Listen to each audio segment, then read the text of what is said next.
3.5 मुहूर्तांपैकी एक पूर्ण मुहूर्त असलेला गुढीपाडव्याचा सण आता अगदी उद्यावरती आलेला आहे आणि आपल्या सर्वांना माहिती आहे की हा दिवस अतिशय शुभ मानला जातो। त्यामुळे या दिवशी तुम्ही कोणत्याही नव्या गोष्टीची सुरुवात करू शकता।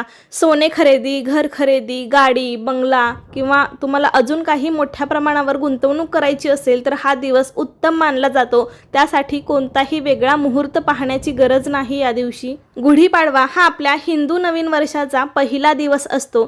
चैत्र महिन्यातील शुक्ल प्रतिपदेला गुढीपाडवा साजरा केला जातो। या दिवशी घरोघरी उंच गुढी उभारली जाते। तर गुढी कशी उभारावी, गुढीची पूजा कशी करावी याचा सविस्तर व्हिडिओ आपल्या चॅनलवरती आहे, तो तुम्ही नक्की जाऊन पहा। तर आजच्या व्हिडिओमध्ये मी तुम्हाला गुढीला कोणकोणते नैवेद्य आपल्याला दाखवायचे आहेत, कोणत्या नैवेद्याचा या दिवशी खरा मान असतो, असे पण काही मुख्य नैवेद्य आहेत की ज्यामुळे गुढीची पूजा अपूर्ण राहू शकते। त्यामुळे कोणते नैवेद्य दाखवलेच पाहिजेत अशी संपूर्ण माहिती मी तुम्हाला आजच्या व्हिडिओमध्ये देणार आहे। त्यासाठी व्हिडिओ शेवटपर्यंत पहा। चॅनलवरती नवीन असाल तर सबस्क्राइब करायला विसरू नका। लगेच व्हिडिओला सुरुवात करूया। महापराक्रमी रावणाचा वध करून प्रभू श्रीरामचंद्र अयोध्येला परतले तेव्हा घरोघरी गुढी उभारून त्यांचे स्वागत करण्यात आले। तेव्हापासून आपल्याकडे गुढी उभारण्याची परंपरा चालू झाली। गुढी उभारण्यासाठी बांबूची उंच काठी घेतली जाते। काठी स्वच्छ करून काठीला रेशमी वस्त्र बांधले जाते। त्यावरती चांदीचा किंवा तांब्याचा तांब्या उलटा ठेवला जातो। फुलांचा हार, साखरेची गाठी आणि कडुनिंबाची डहाळी लावून गुढी उभारली जाते। सूर्योदयानंतर स्नान करून उभारलेली गुढी सूर्यास्तापूर्वी पूजा करून उतरवली जाते। गुढी म्हणजे ध्वज। दारी उभारलेली गुढी हे विजय, सुख, समृद्धी आणि मांगल्याचे प्रतीक आहे। आपल्या दारासमोर गुढी उभारल्यामुळे वाईटाचा नाश होतो आणि घरामध्ये सुख, समृद्धी, सकारात्मक ऊर्जा येते असे म्हणतात। आणि या गुढीपाडव्याच्या दिवशी ना साखरेच्या गाठीचं सुद्धा अनन्यसाधारण असं महत्त्व आहे बरं का। आपण गुढी उभारतो तेव्हा गुढीला साखरेच्या गाठी बांधल्या जातात आणि नैवेद्य म्हणून गुढीला अर्पण केल्या जातात। तर या दिवशी आपण गुढीपाडवा साजरा करण्यासाठी किंवा गुढी उभारताना गुढीला साखरेची माळ म्हणजेच साखर गाठी मात्र अवश्य बांधायची आहे। या दिवशी या साखर गाठीचं खूप मोठं महत्त्व आहे। या दिवशी तुम्हाला बाजारामध्ये अगदी सहज मिळून जातील त्या साखर गाठी। एक वेळ तुम्हाला फुलांचा हार नाही मिळाला तरी चालेल, मात्र साखर गाठी अवश्य बांधा। ही साखर गाठी आपण गुढीला तर बांधायचीच आहे। त्यासोबतच नवीन वर्षातला हा पहिला दिवस असतो, त्यामुळे आपल्या देवघरातील देवांना सुद्धा या गाठी अर्पण केल्या जातात नैवेद्य म्हणून। आणि वर्षाचा पहिला दिवस असल्यामुळे या दिवशी बरेच जण ग्रामदेवतेचे दर्शन घेतात। तर तुम्ही ग्रामदेवतेच्या दर्शनासाठी जाताना सुद्धा किंवा गावातील कोणत्याही देवांना जाताना या दिवशी साखर गाठी अर्पण केल्या जातात। त्यासोबतच या गुढीपाडव्याच्या दिवशी आपल्या घरामध्ये किंवा आपल्या घराच्या आसपास जेवढी काही लहान मुले असतील तर त्यांना सुद्धा या दिवशी साखर गाठी हौसेने घातली जाते आणि त्या गाठी मुलांना खायला सांगितल्या जातात। त्यामुळे या दिवशी गुढीबरोबरच घरातील देवांना, लहान मुलांना सुद्धा साखर गाठी खरेदी केली जाते।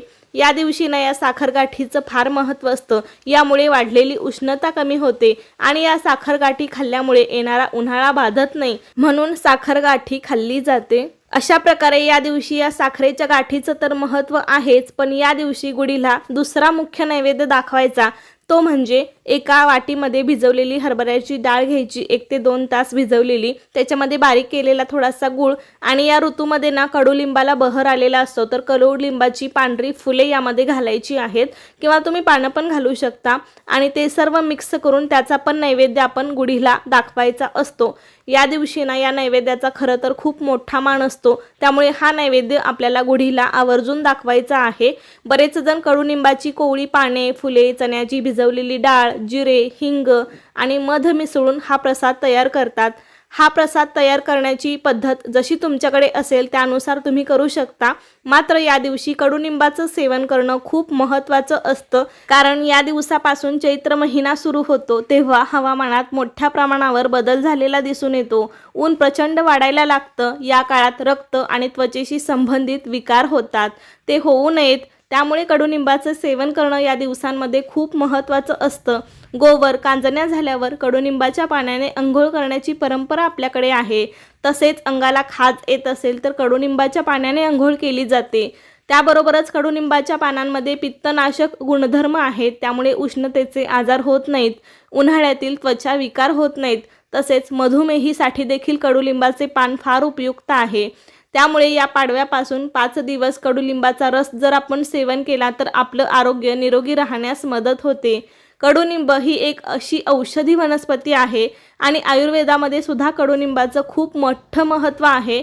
त्यामुळे ना या दिवशी आपण गुढीसाठी भिजवलेली हरभऱ्याची डाळ, गूळ आणि कडुलिंबाची कोवळी पाने, फुले असं सर्व मिक्स करून गुढीला नैवेद्य दाखवायचा आहे। गुढीजवळ तो थोडासा ठेवायचा आणि उरलेला जो प्रसाद आहे तो आपण घरातील सर्वांना द्यायचा आहे। या दिवशी याचं सेवन करणं खूप आपल्या आरोग्यासाठी फायदेशीर असतं आणि आपण त्याच्यामध्ये गूळ घालतो आणि गूळ खाणं सुद्धा आपल्या आरोग्यासाठी चांगलं असतं। त्यामुळे रोगप्रतिकार शक्ती वाढते। गूळ खाल्ल्याने ॲसिडिटीची शक्यता कमी होते। गुळातील खनिजे आणि कर्बोदके, पोषक घटक हवामानातील बदलामुळे होणाऱ्या श्वसनाच्या आजाराशी संबंधित लढण्यास मदत करतात। गुळाचे सेवन केल्यामुळे शरीरातील रक्त वाढते। अशा प्रकारे कडुनिंब आणि गुळात अनेक आरोग्यदायी गुणधर्म आहेत जे आपल्या आरोग्यासाठी अतिशय फायदेशीर आहेत। त्यामुळे असा कडुनिंबाचा आणि गुळाचा नैवेद्य तुम्ही गुढीपाडव्याच्या दिवशी गुढीला नक्की दाखवा। याचा खरं तर खूप मोठा मान आहे या दिवशी। त्यासोबतच आपण सर्वांनी प्रसाद म्हणून पण घ्यायचा आहे, त्याचा आपल्याला फायदाच होणार आहे।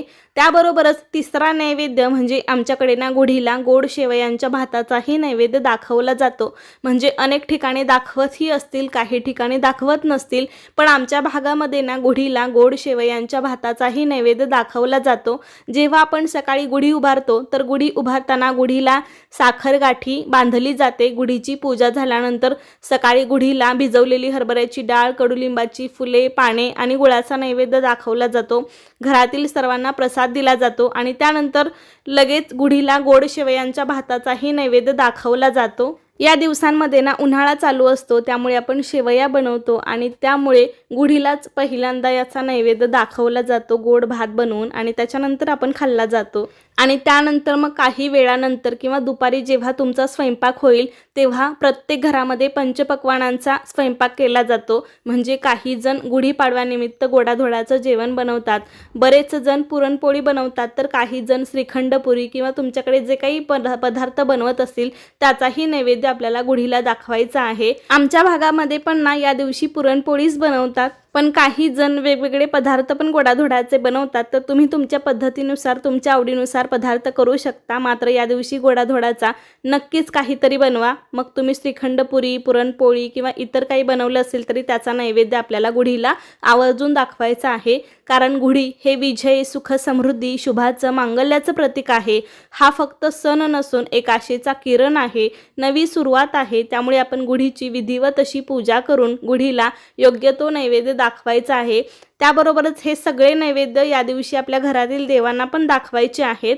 कारण आपल्या मराठी नवीन वर्षातला पहिला सण आहे गुढीपाडवा, त्यामुळे गुढीला आणि आपल्या घरातील सर्व देवांना पण आपण हे सर्व नैवेद्य दाखवायचे आहेत। तर मी तुम्हाला सांगितलं की गुढीला आपल्याला काय काय नैवेद्य दाखवायचे आहेत आणि त्याचं महत्त्व पण सांगितलं। त्यामुळे येत्या गुढीपाडव्याला तुम्ही सुद्धा तुमच्या गुढीला देवांना असे सगळे नैवेद्य दाखवा।